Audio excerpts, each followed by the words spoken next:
First day of camp, over with. 2020? It was a good day of practice. Still got lots to learn. We're working out here. We in for a big year, baby. Today is a very exciting day. Training camp for the 2020 season has begun.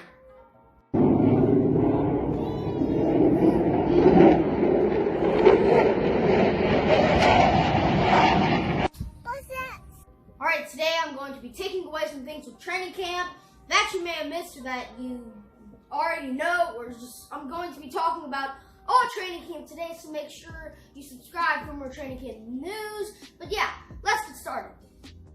Alrighty, credit to Connor Hughes over on Twitter. He is, tweeting about all this stuff, and I'm just going to be reading a lot of his tweets.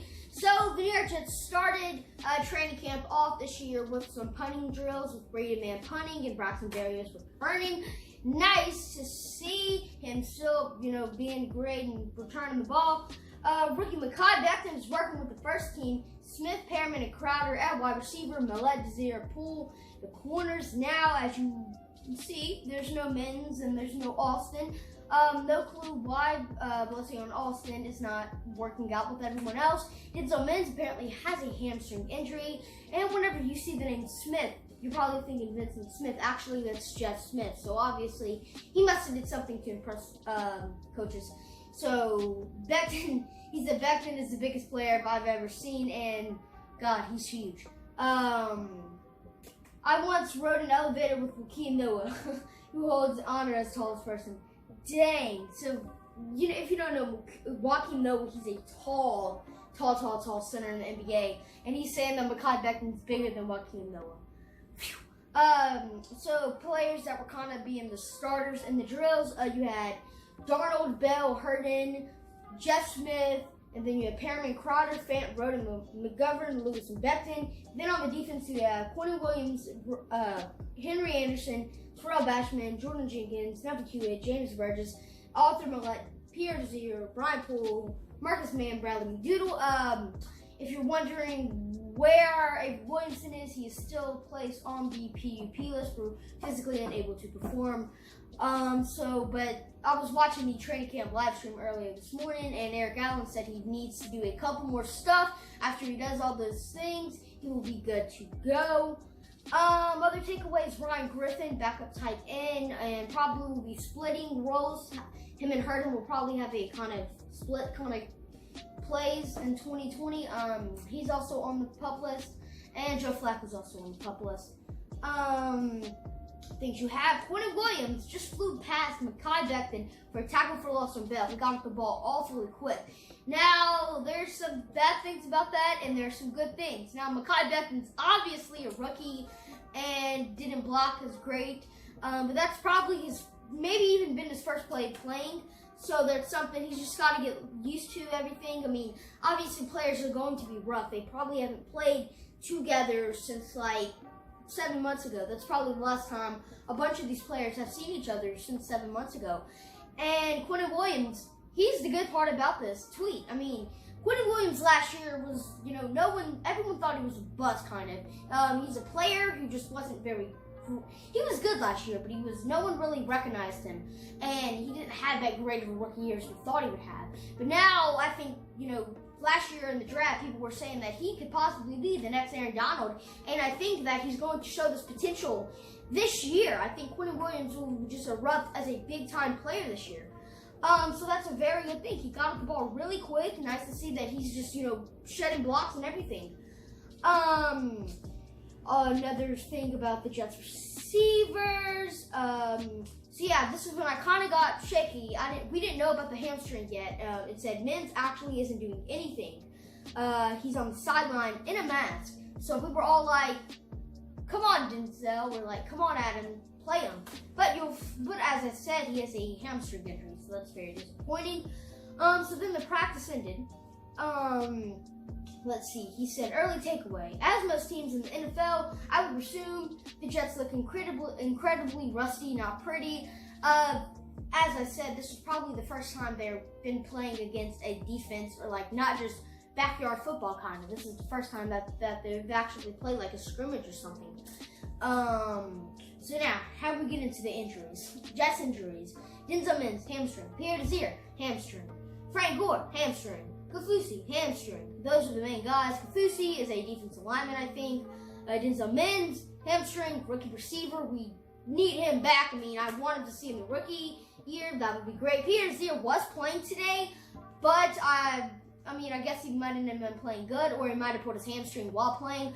Last year, Pierre Desir was fighting with a hamstring injury all of last year, so let's hope he gets healed quickly.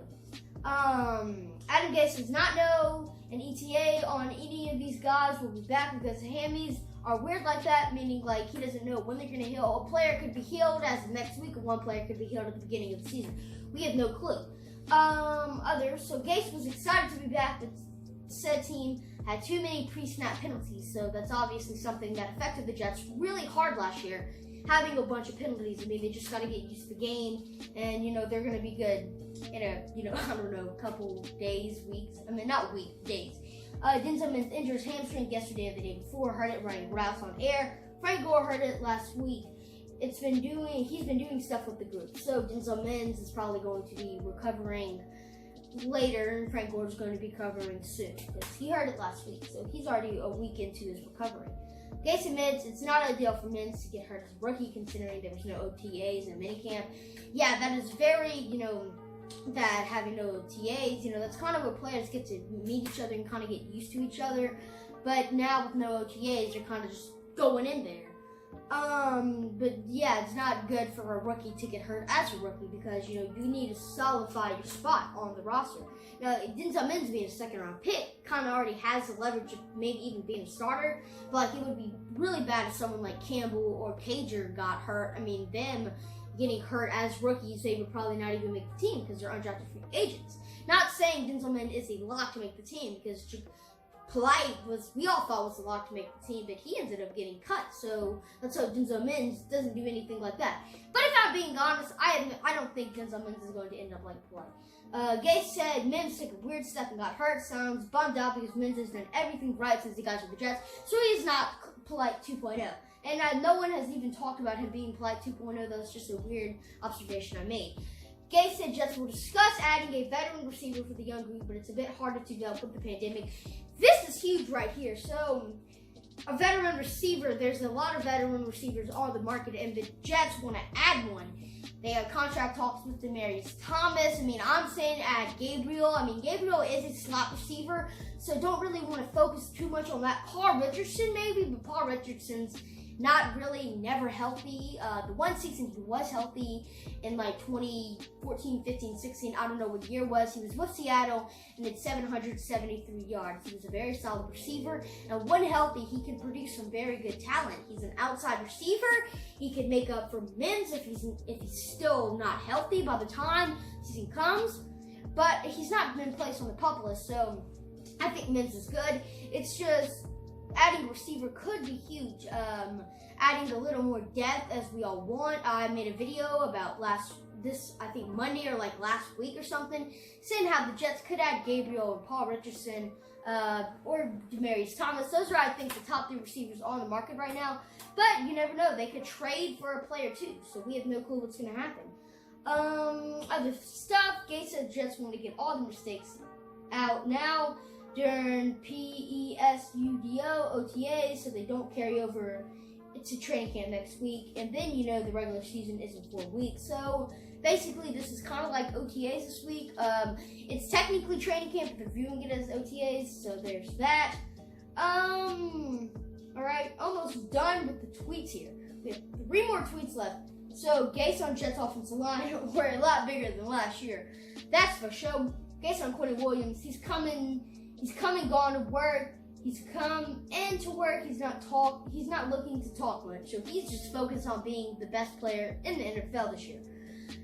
Adam Gase said he's looking forward to Quentin Williams coming in and doing some damage this year. So Adam Gase believes that Quentin Williams can come in and just erupt and blow the NFL out. Alright, the final 2 tweets coming at us. So Connor McGovern said the Jets linemen have a group chat where, among other things, they send each other memes. They also hop on and play Xbox together. So the linemen are getting good chemistry and they're beginning to be good friends. Sending each other memes, talking a lot. and playing Xbox together. I would much prefer them to play PlayStation, but I mean, if they want to play Xbox, that's fine with me. The game that the Jets and I can play together is Call of Duty. A bunch of my friends play it. I don't personally play it, but I mean, if they like it, that's good. How Warzone helped the NYJ build chemistry. The story that's in my byline on. If you don't know, Connor Hughes is a big Warzone player. He streams on Twitch every other night and stuff, so that's pretty funny. Thank you guys for watching. If you are returning, welcome back. I love having you here. If you enjoyed this video, make sure to subscribe because I post New York Jets content like this every day. If you subscribe, make sure to turn those post notifications on, and make sure to follow me on social media, Drew Jets on Twitter and Instagram. Or if you don't want to type it in on the ads, it is linked down below in the description. So make sure to give me a follow. So training camp is started, and we have 4 weeks till the season begins. It is so excited, ladies and gentlemen. Now I will be releasing my New York Jets predictions, season predictions.